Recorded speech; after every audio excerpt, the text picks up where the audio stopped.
Alright, hello everyone, MeanSpeed here with another Revive Heroes video. Now, since my last video, quite a lot has changed, so I thought I'd just make another quick video for you guys, just to update you. By the way, the gameplay, it might look a bit different to you, but I will get to that. First of all, I did a video a few weeks back saying that Heroes Awaken and Revive Heroes, they split up, and there'd essentially be two versions of Battlefield Heroes because of two different groups working on the game.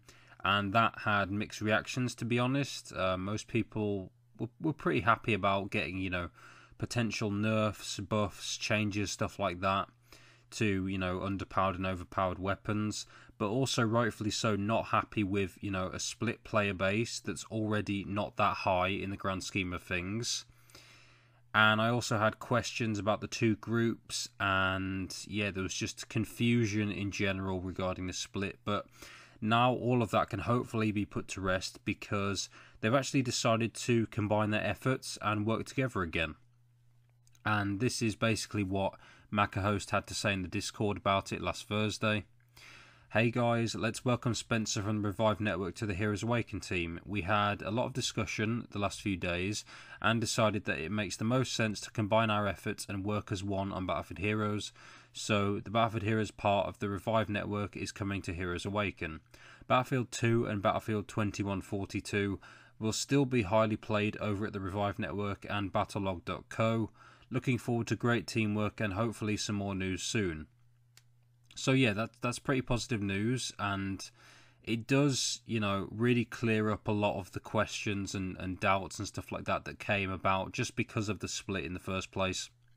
And you can even tell that action is being taken already, for them to join together as one, because actually when you try to go to the Revive Heroes website, it just redirects you to the Heroes Awaken one, so that's just one sign. But yeah, I'm not sure what's going to happen to the Discords at the moment, because obviously there's two Discords for the Battlefield Heroes discussion, and both are pretty active anyway. Although from my experience, the Revive Network one is a bit more active. But yeah, all in all, just a pretty good change and reassembly. So the next major thing is what you're seeing right now, obviously the game. As of Monday the 24th of July, which is the date I'm recording this, a new version of Battlefield Heroes is actually playable in multiplayer for the alpha testing, which has basically replaced the old version, which is what you saw me playing in the last video. That old version was July 2009. I think it was 1.02, something like that. But yeah, the version right now that's playable for multiplayer is 1.46, which is around December 2010. So yeah, that's a pretty big jump. There's a lot more content, such as more maps, bug fixes, ability changes, more weapons, clothes, all of that good stuff. So yeah, it's definitely more enjoyable for me right now because there's so much variety, and some weapons, they're more viable now, like the short-range machine gun. That was pretty weak back in July 2009. That's why most people run around with short-range shotguns. And most importantly, I could remake my old gunner outfit, so that's cool, obviously. But yeah, once again, I'm fairly sure some things were forced in, such as Wicked Wake, which is playable, or well, I say it was playable. I did record on it briefly, but the map was actually removed from the rotation by Spencer. Probably just because it wasn't that popular, but it was also a bit broken. Some map objects were missing, like bridges, palm trees, even like the watchtowers, they were missing details and stuff like ladders, which I think might be due to trying to force the map into a version it wasn't actually released in and ready in, so only the older map objects that had been around and used on previous maps for that game's version were actually showing, if that makes sense to you. Now, with all of that awesome stuff, and with all of the fun I've had, there are still bugs, obviously. I mean, we're in an early state of testing, so it's to be expected. And yeah, so the ability bug I mentioned in the last video, it's still here. It's still, very much available. Meaning that basically only the default ability on level 1 works. So even though you might be, let's say, a level 4 gunner, you'd effectively be like a level 1 from an ability standpoint, because your hero points wouldn't work on getting new abilities or upgrading abilities, which, it does make for a lot of deaths for most people right now, because like I said before, abilities really do make a big difference, and it's very noticeable when you play without them, or with when they're lacking in this type of environment.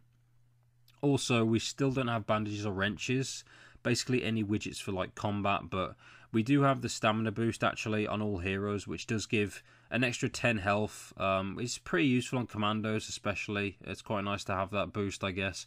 And also VP and XP boosts, which, they're fun, I guess, but right now you don't use the VP for anything. I mean, normally the VP would be for like bandages and other widgets, but going to the store to buy them, it actually doesn't work. It just keeps loading and it doesn't show anything.